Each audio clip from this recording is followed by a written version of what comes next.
Unajua nini rafiki yangu? Unajua kwenye maisha ya sasa nimeamini kweli mchawi ana imani sana na uchawi wake kuliko hata mwenye imani ya dini.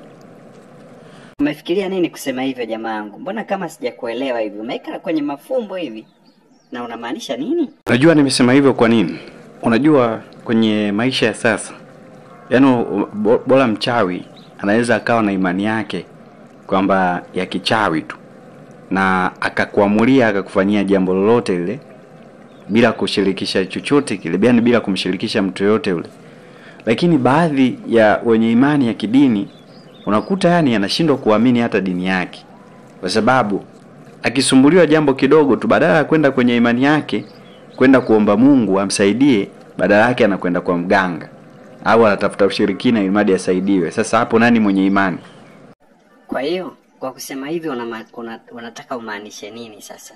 Yaani ulipozungumza hivyo kwamba mchawi anaamini tunguli lake, yani anaamini kwenye uchawi wake, alafu yule mwenye imani yake wakati mwingine anavunjika moyo kwenda kutoka. Unataka umaanishe nini kusema hivi? Ninachomaanisha sasa kwamba kama huyo mchawi anaamini kwenye tunguli lake,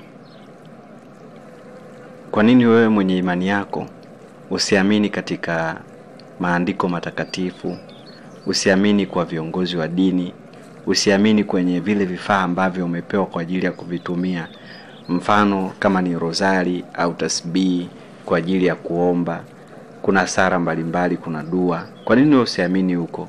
Na badala yake ukiumwa kidogo, badala ya kutafuta imani, kiongozi wako wa imani aweze kukusaidia, mwisho siku nakimbilia kwa waganga. Nini kinachofuata? Sasa hapo ndio maana ninamaanisha kwamba lazima uwe na imani thabiti. Kama una imani kweli, unaenda kanisani, unaenda msikitini, lazima uamini katika imani yako. Sio unaumwa kidogo unaanza kukimbilia kwa waganga, unaumwa kidogo yakimbilia kwa waganga. Imani yako iko wapi?